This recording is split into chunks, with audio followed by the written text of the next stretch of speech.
Evil of black magic. ٹھیک ہے جی, یہ مسئلہ ویسے اس کے اوپر میری بہت ڈیٹیل میں ورک شاپ ہے, تقریباً 4 گھنٹے کی یا 5 گھنٹے کی, وہ بہت ڈیٹیلڈ ہے, لیکن میں انشاءاللہ کچھ بریف باتیں آپ کو بتانا چاہتا ہوں جس سے انشاءاللہ امید ہے کہ آپ کو فائدہ ہوگا. سب سے پہلی بات یہ کہ ابن کثیر اپنی کتاب البدایہ والنہایہ میں مینشن کرتے ہیں کہ جو, اور ابن عباس رضی اللہ عنہما کا بھی یہی اوپینین ہے کہ اللہ تعالیٰ نے انسان کے بننے سے پہلے جنوں کو پیدا کیا, اور یہ جو جن تھے ان کے ساتھ کچھ اور مخلوق بھی تھی, ان میں سے ایک مخلوق کا نام بن بھی تھا, بن, جن اور بن, اور اس کے علاوہ بھی 2-4 اور بھی مخلوق اللہ تعالیٰ کی تھیں جو کہ جنس کے سبارڈینیٹ تھے, جنس سے طاقت میں کم تھے, مائٹ میں کم تھے. تو جنہوں نے کیا کیا, ان کو زمین پہ اوپریس کیا, قتل و غارت کیا, بہت مارا, سب کچھ کیا. اور ان کو پھر کیا ہوا کہ ان کو روکنے کے لیے فرشتے آ گئے, تو فرشتوں میں اور جنوں میں بھی جنگ شروع ہو گئی, اور بیچ میں ابلیس بھی داخل ہو گیا. ابلیس چونکہ بعض مفسرین کے ہاں مانا جاتا ہے کہ ابلیس جس طرح ہمارے آدم علیہ السلام جو ہے وہ انسانوں میں سے, انسانوں کے فادر ہیں, اسی طرح ابلیس جو ہے وہ جنوں میں جنوں کا فادر ہے. یہ بعض کی رائے ہے, سب کی رائے یہ نہیں ہے. تو انہوں نے کہا کہ ابلیس نیچے اترا اور اس نے جا کے یہ جنگ جو ہے اس کو رکوانے کی کوشش کی, اور بہرحال فائنلی جو ظالم قسم کے جن تھے ان کو مارا گیا, روکا گیا, بڑا خون خرابہ ہوا, اور اس کے بعد ابلیس اور باقی فرشتے جو ہیں یہ اوپر اللہ تعالیٰ کی طرف جا رہے تھے. اب یہ جو فرشتے ہیں ان کے ساتھ ابلیس اس لیے تھا کیونکہ ابلیس بڑا نیک تھا. برادر اسحاق نے شروع میں ابلیس کی سٹوری مینشن کی. اچھا, ابلیس کو یہ لگا کہ جس طرح اللہ تعالیٰ نے جب اناؤنسمنٹ کی کہ میں زمین پہ خلیفہ بنانے جا رہا ہوں, تو ابلیس کو لگا کہ شاید یہ میں ہوں گا, اور وہ تھا تو بڑا عبادت گزار, لیکن اب اس کے اندر تکبر پیدا ہو گیا. تکبر کیوں ہوا کہ اب تو مجھے پاور ملنے والی ہے, یہ ساری محنت جو ہے نا میری اب رنگ لائے گی کیونکہ اب مجھے خلیفہ بنایا جا رہا ہے. تو جب پتہ چلا کہ وہ خلیفہ نہیں بنے گا بلکہ آدم علیہ السلام بنیں گے, تو اس کے اندر غرور بڑھ گیا, اس کو جیلسی شروع ہو گئی, اور اس نے پھر آپ کو معلوم ہے سجدے سے انکار کر دیا. اور اس کی جو دشمنی تھی آدم علیہ السلام سے وہ وہاں سے شروع ہو گئی کہ یہ آدم کو اتنی پریولیجز کیوں مل رہی ہیں. اگر آپ اسکرین پہ چلے جائیں انشاءاللہ. تو ہوا یہ کہ شیطان نے اس ٹائم پہ وعدہ کیا تھا کہ میں ان کے آگے پیچھے دائیں بائیں سے آؤں گا, میں ان کو کرپٹ کروں گا, میں ان کو خراب کروں گا. وَلَا تَجِدُ أَكْثَرَهُمْ شَاكِرِينَ, اور یہ زیادہ تر تیرے ناشکر نکلیں گے. تو شیطان ہمارا سب سے واضح دشمن ہے جس نے وعدہ کیا ہوا ہے کہ میں انسانوں کو کرپٹ کر کے چھوڑوں گا. تو جو برادر اسحاق نے شروع میں ٹریپس بتائے وہ سارے ٹریپس ہیں. آخری ٹریپ کیا ہے کہ وہ جب اس کی اور کچھ سمجھ میں نہیں آ رہی ہوتی تو وہ فزیکل ڈیمیج کی طرف جاتا ہے. فزیکلی کسی کو ہارم کرنا, صرف وسوسوں سے نہیں, فزیکلی ڈیمیج کرنا. تو وہ چیزیں کیا ہیں اس کو دیکھتے ہیں. اس سے پہلے آپ کو یہ سمجھنا ہوگا کہ جو ابلیس ہے وہ فالن اینجل نہیں ہے, وہ فرشتہ نہیں تھا. اللہ تعالیٰ فرماتے ہیں کانا من الجن, وہ جنوں میں سے تھا. جنوں میں اور انسانوں میں کیا فرق ہے؟ جن اللہ تعالیٰ فرماتے ہیں کہ وہ آگ سے بنے ہوئے ہیں. خلق الانسان من صلصال کالفخار وخلق الجان من مارج من نار. انسان کو بنایا مٹی سے, جن کو بنایا آگ سے. چونکہ یہ آگ سے بنے ہیں تو ہمارے مفسرین نے لکھا کہ ان کے اندر ایک جنرلی ان کے اندر ایک طیش کا جذبہ زیادہ ہوتا ہے. جنرلی یہ ہاٹ ہیڈڈ زیادہ ہوتے ہیں, جنرلی ان کے پیشنز بہت ہائی رن کرتے ہیں. اور بعض نے یہ بھی کہا کہ ان کے اندر جنرلی غالب گمان ان پہ شر کا زیادہ ہوتا ہے. غالب گمان ان میں شر کا زیادہ ہے. نیک بھی جن ہوتے ہیں. تو مسلمان یعنی جس طرح مسلمان ہوتے ہیں, کرسچن ہوتے ہیں, یہودی ہوتے ہیں, ایتھیسٹ ہوتے ہیں, اسی طرح سے مسلمانوں یہ یعنی انسانوں میں بھی پائے جاتے ہیں اور جنات میں پائے جاتے ہیں. جو برے جن ہوتے ہیں ان کو شیاطین کہا جاتا ہے, اور اگر کوئی برا انسان ہو تو اس کو بھی ہم شیطان کہہ دیتے ہیں. تو شیاطین انس اور جن دونوں میں پائے جاتے ہیں. دونوں میں بہت ساری چیزیں کامن ہیں. دونوں میں فیلنگز ہیں, ایموشنز ہیں, جذبات ہیں. دونوں کو پیار بھی ہوتا ہے, دونوں کو غصہ بھی آتا ہے, دونوں کی فیملیز بھی ہیں, دونوں کے بچے بھی ہیں, یعنی دونوں میں میل اور فیمیل بھی ہیں. یہ ساری چیزیں دونوں میں مشترکہ ہیں, لیکن دونوں کی اسٹرکچرل فارم فرق ہے. جنوں کی اگر آپ بات کریں تو ان کی سپر پاورز کیا ہیں؟ ان کے پاس یعنی آپ وسلم کی حدیث میں آتا ہے کہ یہ ہوا میں اڑنے والے بھی ہوتے ہیں. یہ ایک ڈفرینٹ جن ہے ہوا میں اڑنے والا. ایک ہوتے ہیں جو کہ ایک جگہ سے دوسری جگہ نقل مکانی کرتے رہتے ہیں, کبھی ایک جگہ گئے پھر دوسری جگہ, وہ آتے جاتے رہتے ہیں. اور تیسرا وہ ہے جو کہ اپنی شیپ کو بدل سکتے ہیں, انسان کے روپ میں بھی آ سکتے ہیں. عام طور پہ وہ کتے یا سانپ کی شکل میں آتے ہیں. اگر کتے کی فارم میں ہیں تو کالے کتے کی فارم میں آتے ہیں, لیکن اس کا یہ مطلب نہیں کہ وہ اور کوئی فارم اختیار نہیں کر سکتے. اور فارمز بھی اختیار کر سکتے ہیں, لیکن جنرلی انہی فارمز میں زیادہ تر آتے ہیں. اور اسی لیے آپ نے فرمایا کہ اگر تم سانپ کو ہی دیکھ لو تو پہلے اس کو وارننگ دے دیا کرو. اگر گھر میں سانپ نظر آئے تو پہلے اس کو وارننگ دے دی جائے کہ اللہ کے نام سے یہاں سے نکل جاؤ. اگر وہ چلا جائے یقیناً کوئی جن تھا, اگر نہیں جا رہا تو پھر سانپ ہے اور اس کو مار دیں. ٹھیک ہے. تو یہ باتیں ہمیں پتہ چلتی ہیں کہ جنوں اور انسانوں میں فرق کیا ہے. جن عام طور پہ انسانوں کے ساتھ نہیں رہنا چاہتے, they want nothing to do with you. ان کی اپنی دنیا ہے, آپ کی اپنی ہے.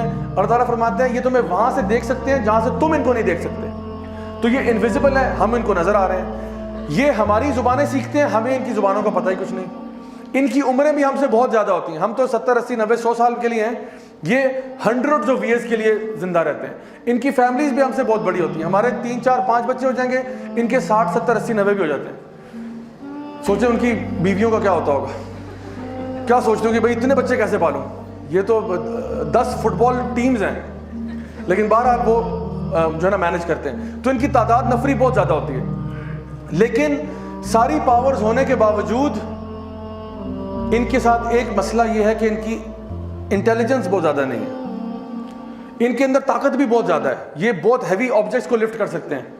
یہ یعنی سیدنا سلیمان نے ان سے بڑے بڑے کام کروائے, بھاری بھاری بلڈنگز بنوائی اور سب کچھ کروایا. انسان اس کے بدلے میں عقل و شعور اس کے پاس ہے. اللہ تعالیٰ نے آدم علیہ السلام کو ہر چیز کے نام سکھا دیے, کام کرنا سکھا دیا. ہم لوگ لوہے کو مائکرو فون بنا سکتے ہیں, لوہے کو یہ بنا سکتے ہیں, لکڑی کا ٹیبل بنا سکتے ہیں. لیکن یہ ہنر جو ہے نا یہ جانوروں کے پاس بھی نہیں ہے, اور یہ ہنر جنوں کے پاس بھی نہیں ہے. جن جو ہے ان کو یہ پتا ہے کہ لکڑی اٹھا کے ادھر سے ادھر کر دو, یہ چیز اٹھا کے یہاں سے وہاں کر دو. لکڑی کو ٹیبل کیسے بنانا ہے واللہ عالم, نہیں معلوم. یہ پلاسٹک سے ریموٹ کنٹرول کیسے پتا ہے جو نا بنتا ہے, نہیں پتا. تو اسی لیے سیدنا سلیمان ڈیزائننگ کر کے بتاتے تھے یہ تم نے بنانا ہے, وہ لیبر ورک سارا کرتے تھے. تو اب سوال یہ پیدا ہوتا ہے, اگر سلائڈ چینج ہو جائے تو انشاءاللہ. یہ آپ کے سامنے ایک بہت ہی ڈیزائنر قسم کا بل ہے, اتنا خوبصورت اور اتنا ماشاءاللہ ڈیزائنر تصویر والا بل میں نے نہیں دیکھا. مجھے تصویر نظر آئی تو میں نے کہا کہ یہ تو ڈالنی پڑے گی. تو صرف میں نے یہ آپ کے خوشی کے لیے ڈالا ہے اس کو. نہیں اس کے پیچھے ایک سائنس ہے. وہ سائنس یہ ہے کہ یہ جو بیل ہے, اس بیل کے ساتھ اگر آپ کی کشتی ہو جائے تو کون جیتے گا؟ بیل جیت جائے گا. ماشاءاللہ ماشاءاللہ. اچھا اس بیل کے ساتھ اگر آپ کی ریس ہو جائے کون جیتے گا؟ بیل جیت جائے گا. ماشاءاللہ کتنا معصوم ہے. اچھا اگر تو کشتی میں بھی یہ جیت جائے گا, ریس میں بھی یہ جیت جائے گا. اچھا تو لیکن زیادہ بہتر کون ہے, آپ یا بیل؟ اچھا لیکن کشتی میں بھی وہ زیادہ طاقتور ہے, بھاگنے میں بہت آتے تھے, پھر بھی آپ بہتر کیسے ہیں؟ اچھا آپ اشرف کون ہے؟ اشرف صاحب اشرف المخلوقات ہیں. اچھا ماشاءاللہ, کسی نے کہا ہم اشرف ہیں. اشرف کون ہے بھائی؟ تو اشرف المخلوقات ہیں. بات یہ کہ دیکھیں بیل کے پاس اسٹرینگتھ بھی ہے, بیل کے پاس سپیڈ بھی ہے, جنوں کے پاس بھی سپیڈ ہے. جن بہت سپیڈ سے ٹریول کرتے ہیں. جن جو ہیں آگ سے بنے ہوئے ہیں, ان کا کنسٹرکشن مٹیریل بھی آپ سے بہتر ہے, اگر آگ کو آپ مٹی سے بہتر سمجھیں تو. انرجی سورس ہے, لیکن پھر بھی انسان بہتر کیوں ہے؟ کیونکہ انسان عقل و شعور میں نا ان سے اوپر ہے, اور وہ کہتے ہیں نالج از پاور. یہ جو بیل ہے نا, اس کو ایک چھوٹا بچہ 5 سال کا ڈنڈا لے کے اس بیل کو خوش خوش کر کے کمرے میں بند کر سکتا ہے. حالانکہ بیل اگر تھوڑی دیر کے لیے سوچے کہ بھائی یہ تو بچہ ہے, میں چاہوں تو اس کو ایک پاؤں سے کچل دوں, بلکہ اپنے انگوٹھے سے, انگوٹھا تو ہوتا نہیں اس کا ویسے بارہ, اپنے انگوٹھے سے کچل کے رکھ دوں اس کو. لیکن بیل ایسا نہیں کرتا, اس کو پتا ہے کہ اس بچے کے پاس وہ طاقت ہے جو میرے پاس نہیں ہے, کہ یہ چیزوں کو استعمال کر سکتا ہے. اب کتا جو ہے, کتا اور آپ کی اگر لڑائی ہو جائے, کتا زیادہ کاٹے گا نا, پرابلم ہو جائے گا کہ ہم کاٹیں گے. کتا مارنے میں ہمیں مار سکتا ہے, کاٹ سکتا ہے, چیر پھاڑ سکتا ہے. کتا جو ہے ریس میں بھی جیت جائے گا, ٹھیک ہے. اچھا لیکن آپ کے پاس پتہ ہے کہ اگر کتا کی سڑک پہ آ رہا ہے نا, آپ صرف یہ کریں تو کتا کیا کرے گا؟ وہ بھاگ جائے گا. کیوں بھائی؟ کتے کو پتا ہے یہ جو تم پتھر مارو نا, یہ مجھے مارنے نہیں آتے. امیجن کریں اگر کتے کو پتا ہوتا پتھر کیسے مارنے, کتنا خوفار ہوتا کتا. کتا بھاگتا ہوا رہا ہے, پتھر لے کے آ رہا ہے, بھونک بھی رہا ہے, دانت دکھا رہا ہے اور پتھر بھی مار رہا ہے. کتنا عجیب ہوتا, کتنا خوفناک منظر ہوتا کہ جی کتا پیچھے پڑ گیا, اس نے پتھر بھی مارے ہیں مجھے. اگر کتے کو پتا ہوتا کہ سوٹی اٹھا کے ماری کیسے جاتی ہے, کتا بھاگ رہے, ہاتھ میں اس نے ننچکس پکڑے ہوئے, کچھ کرتا لڑتا ہے. تو یہ عقل اللہ تعالیٰ نے جانوروں کو نہیں دی, اور یہ جنوں کے پاس بھی عقل نہیں ہے. تو اصل میں نا انسان اشرف المخلوقات ہے نا, وہ ان چیزوں کو کا استعمال جانتا ہے. انسان ٹولز کے ساتھ کام کر لیتا ہے, انسان کو ٹولز بنانے آتے ہیں. کوئی کام کرنا ہے, ہمیں اڑنا نہیں آتا لیکن ہم ایک ٹول بنا لیے جس سے ہم اڑ سکتے ہیں. ہمیں تیز چلنا نہیں آتا لیکن ہم نے گاڑی بنا لی ہے جو تیز ٹریول کر لیتی ہے. ہم ویسے بڑے کمزور ہیں لیکن ہم لوگ باڈی آرمر پہن سکتے ہیں جو کہ ہماری باڈی کو اسٹرانگ کر سکتا ہے. گولی بھی لگے تو گولی کچھ نہیں کہتی. This is what Allah has taught us. جس طرح داؤد علیہ السلام کو اللہ تعالیٰ نے بتایا کہ چین میل کیسے بنانا ہے, باڈی آرمر کیسے بنانا ہے. So all of these things man knows and these animals recognise. اور آپ کو پتہ ہے تمام جانور انسان سے ڈرتے ہیں انکلوڈنگ جنس. تو آپ جنوں سے برائے مہربانی مت ڈریں, وہ آلریڈی آپ سے ڈر رہے ہیں. وہ کسی لیکچر ہال میں نا ابھی جن اکٹھے ہوئے ہوں گے اور وہاں پہ لیکچر ہو رہا ہوگا مین اینڈ بلیک میجک. ان کا بھی کوئی اسپیکر ہوگا, راجا سو اینڈ سو ہوگا, کوئی راجا ہوگا. وہاں پہ بھی کوئی کراچی سے اسپیکر امپورٹ ہوا ہوگا, ادھر بھی کوئی لاہور سے آگا, اور کہیں گے جنوں ڈرو انسانوں سے, ڈرو انسان تمہیں کھا جائیں گے, انسانوں کے پاس نہ جانا, خدا کا واسطہ انسانوں سے پنگا مت کرنا, انسان بڑے ظالم ہوتے ہیں, بڑے خطرناک ہوتے ہیں, مار جاتے ہیں, یہ کر جاتے ہیں. تو واقعی میں آپ کو بتاؤں جن ہم سے ڈرتے ہیں, تو آپ کو ڈرنے کی ضرورت نہیں ہے. تو اس لیے پہلی بات یہ سمجھ لیں. اچھا سلائڈس پہ اگر آئیے گا, میں آگے انشاءاللہ کنٹینیو کرتا ہوں, بل سے آگے چلیں. اچھا میجک پہ آ جائیں. میجک کی دو ٹائپس ہیں جو ہمیں نظر آتی ہیں. ایک میجک ہے جو کہ اصلی میجک ہے, اور ایک ہے نقلی میجک. نقلی میجک میں کہہ رہا ہوں آپٹیکل ایلوژنس کو. دیکھیں جس طرح ایک یہ چیز ہونا اور آپ نے غائب کر دی اور آپ نے اپنے بازو میں ڈال دی, ٹھیک ہے, اور وہ لگا کہ جی ٹیمپریرلی, یہ کیا ہے, یہ ٹرکس ہیں. ٹرکس کی بات میں نہیں کر رہا. یہ میجک جو ہے یہ آپٹیکل ایلوژنز ہوتے ہیں. یہ آنکھوں کی, اس کو کہتے ہیں سلائٹ آف ہینڈ. بچوں کے ساتھ ہم اکثر وہ مذاق کرتے تھے کہ اوپر جو ہے نا رومال رکھا اور چیز غائب کر دی اور پھر کہا دیکھو چلا کے غائب ہو گیا. تو یہ میجک کی بات نہیں میں کر رہا. میں جس میجک کی بات کر رہا ہوں یہ وہ ہے جو کہ انسانوں کو ہرٹ کر سکتا ہے, ہارم کر سکتا ہے, ڈیمیج کر سکتا ہے. اور اس میجک کی دلیل جو ہے وہ آپ کو قرآن مجید سے ملے گی. سب سے پہلے جو سورہ البقرہ میں اللہ سبحانہ تعالیٰ فرما رہے ہیں کہ وَاتَّبِعُوا مَا تَتْلُو الشَّيَاطِينُ عَلَىٰ مُلْكِ سُلَيْمَانَ وَمَا كَفَرَ سُلَيْمَانُ. اللہ تعالیٰ فرما رہے ہیں کہ وہ سیدنا سلیمان کے زمانے میں جو شیاطین نے میجک پھیلایا, جو ہاروت ماروت سے سیکھا تھا, یعنی باقاعدہ بات ہو رہی ہے کہ لوگوں کو میجک سکھایا گیا. کیوں کہ ہسبینڈ وائف کے بیچ میں سپلٹ کیا جائے. یہ کوئی آپٹیکل ایلوژن نہیں ہے, واقعتاً ہسبینڈ وائف سپلٹ ہو گئے.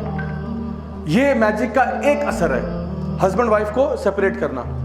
اور اس کی دوسری چیز جو نبی کریم صلی اللہ علیہ وسلم کی حدیث ہے بخاری اور مسلم میں, آپ نے فرمایا 7 ڈیڈلی سنس کے بارے میں. سب سے بڑے گناہ کون سے ہیں, آپ نے ان میں سے ایک فرمایا میجک. نمبر 2 پہ ڈالا شرک کے بعد سحر, جادو کرنا. اور جادو کی سزا فقہا کے نزدیک اس کی سزا جو ہے نا وہ قتل ہے, کہ جادوگر کو قتل کر دیا جائے. تو یہ ٹرکس کرنے والوں کو نہیں, یہ نا کل گھر کے جا کے بچے کو پکڑ کے آپ کہیں گے تم واجب القتل ہو چکے, کیونکہ ویسے بیچارہ ٹرکس کر رہا ہے. میں کہہ رہا ہوں باقاعدہ جادو کرنے والا. اس کی ایک اور چیز یہ بھی ملتی ہے ہمیں کہ نبی کریم صلی اللہ علیہ وسلم پر بھی جادو کیا گیا. بخاری اور مسلم دونوں کے اندر یہ حدیث ہے جہاں پہ آپ صلی اللہ علیہ وسلم پر جادو کیا گیا اور پھر معزتین جو ہیں ان کے ذریعے اس کا توڑ کیا گیا. اچھا جادو کا طریقہ کیا ہے, تو میں ابھی آپ کو جادو کا طریقہ اس طرح نہیں بتاؤں گا کہ کوئی جو ہے نا زبیدہ آپا کا ٹوٹکا بتا رہا ہوں کہ یوں کیجیے گا, گھر جا کے یوں ملائیں اور سانس ہمیشہ کے لیے چلی جائے گی, ایسا نہیں بتا رہا. لیکن میں آپ کو بتا رہا ہوں کہ اس کا پرنسپل بتا رہا ہوں تاکہ آپ کو نا جادو سے نفرت ہو جائے. میں آپ کو پرنسپل سمجھا رہا ہوں. ویسے I can go into a lot of detail. میں نے بتایا یہ کوئی 4.5 گھنٹے کی ورک شاپ ہے, میں صرف سرسرا بتا رہا ہوں. جسٹ میرا آبجیکٹیو یہ ہے کہ آپ کو جادو سے نفرت ہو جائے. جادو کرنے کے کچھ طریقے میں آپ کو بتا رہا ہوں, ٹھیک ہے. کچھ طریقوں میں یہ ہے کہ آپ اس کے لیے بنیادی طور پہ 2 کام کرنے پڑتے ہیں. جو جادوگر ہوتا ہے نا اس کو 2 کام کرنے پڑتے ہیں. نمبر 1 اس کو اپنے آپ کو ذلیل کرنا پڑتا ہے. جادوگر انسان ہی ہے نا, اس کو اپنے آپ کو ذلیل کرنا پڑتا ہے. کیوں؟ کیونکہ اللہ نے فرمایا تھا کہ لقد کرمنا بنی آدم, ہم نے بنی آدم کا اکرام کیا. اب شیطان چاہتا ہے کہ بنی آدم اپنے آپ کو ذلیل کرے, کیونکہ ابلیس نے کیا کہا تھا, انا خیر منہ, میں سے بہتر ہوں.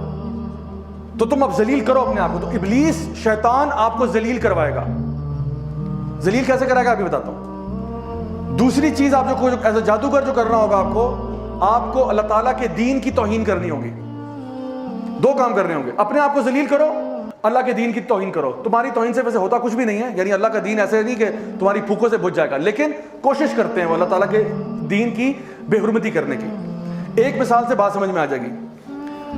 سعودیہ میں ایک ادارہ ہے امر بالمعروف و نہی عن المنکر کا. وہ نیکی کا حکم دیتے ہیں, برائی سے روکتے ہیں, خاص طور پہ جادوگروں کو بھی پکڑتے ہیں.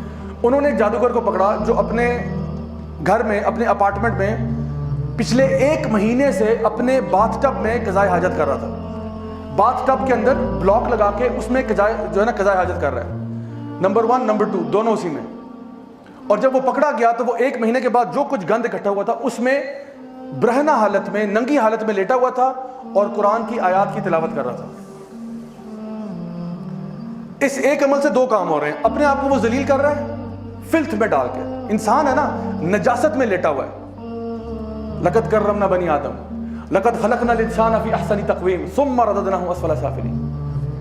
اور دوسرا کیا کر رہا ہے؟ اللہ تعالیٰ کی دین کی بے حرمتی کرنے کی کوشش کر رہا ہے. قرآن پڑھنے کے لیے ہمیں کہا ورتل القرآن ترتیلا، آرام آرام سے ٹھہر کے پڑھو. قرآن پڑھنے کے آداب ہیں، ایٹیکیٹس ہیں، مینرز ہیں. ان سارے مینرز کی دھجیاں اڑا چکا ہے. یہ لوگ قرآن کے ورقے معاذ اللہ اپنے جوتوں میں لے کے پھرتے ہیں. یہ ایک خاص قسم کا جادو ہے. یہ بچوں کے ساتھ زیادتی کرتے ہیں، جنسی زیادتی کرتے ہیں. یہ بھی ایک خاص قسم کے جادو کا طریقہ ہے. یہ غیر اللہ کے نام پہ ذبیحے کرتے ہیں جانوروں کو، اور یہ خاص طور پہ اس قسم کے ذبیحے کر کے، یعنی ہو سکتا ہے آپ کے سامنے وہ کہے کہ بسم اللہ اللہ اکبر، اور یہ جو بیچ میں اس نے نام لیا اب یہ اللہ کے علاوہ کسی کا نام لے گیا، اللہ کے ساتھ کسی کو شریک کر دیا اس نے. اب یہ حرام چیز خود بھی کھائے گا، آپ کو بھی کھلائے گا. یہ مختلف قسم، یہ قرآن کے پیجز کو اللہ معاف کرے ٹوائلٹ پیپر کی طرح استعمال کرتے ہیں. اور ایسے میرے پاس ویڈیوز ابھی اس کمپیوٹر میں پڑے ہوئے ہیں جس میں سے لوگوں نے، یہ جو ادارہ ہے اس نے لوگوں کے ٹوائلٹ میں سے قرآن نکالے ہیں، گٹر میں سے قرآن نکالے ہیں. فلتھیسٹ لوگ ہوتے ہیں یہ، فلتھیسٹ. اسی لیے شرک کے بعد دوسرے نمبر پہ کبیرہ گناہ میں جادو کو ڈالا ہے. کیونکہ جو جادوگر ہے نا، دیکھیں ایک بندہ چور ہے، ایک بندہ گناہگار ہے کسی قسم کا، وہ کہہ سکتا ہے جی سوری مجھ سے غلطی سے ہو گیا. لیکن جادوگر کبھی نہیں کہہ سکتا مجھ سے غلطی سے ہوا ہے. اس کو بہت اچھی طرح پتہ ہے اس نے کیا کیا. یہ لوگ کسی یعنی حرام ریلیشن شپ کے بعد، ہم جنس پرستی کرنے کے بعد، اس گندی غلاظت کی حالت میں بغیر غسل وضو کیے پہلی صف میں جا کے نماز پڑھنا شروع کر دیں گے. کر لو جو کرنا ہے، کر لو جو کرنا ہے. ایک تو غلاظت بھی کر رہے ہیں، اوپر سے کیا کر رہے ہیں؟ چوری اور سینہ زوری کر رہے ہیں. تو یہ میں بتا رہا ہوں کہ جادو کے طریقے جو ہیں نا وہ سارے اس طرح کے گھٹیا ہیں. اگر وہ انسان اپنے آپ کو جتنا پاکیزہ دکھا دے، خدا کی قسم اس کے ظاہر پہ نہ جانا، ظاہر پہ نہ جانا، اندر سے گھٹیا ترین، دنیا کے پوری کائنات کے سب سے گھٹیا ترین لوگ ہوتے ہیں. اسی لیے ان کے اوپر یعنی یہ کہا گیا کہ جادوگر کو ختم کر دو، قتل کر دیا جائے اس کو.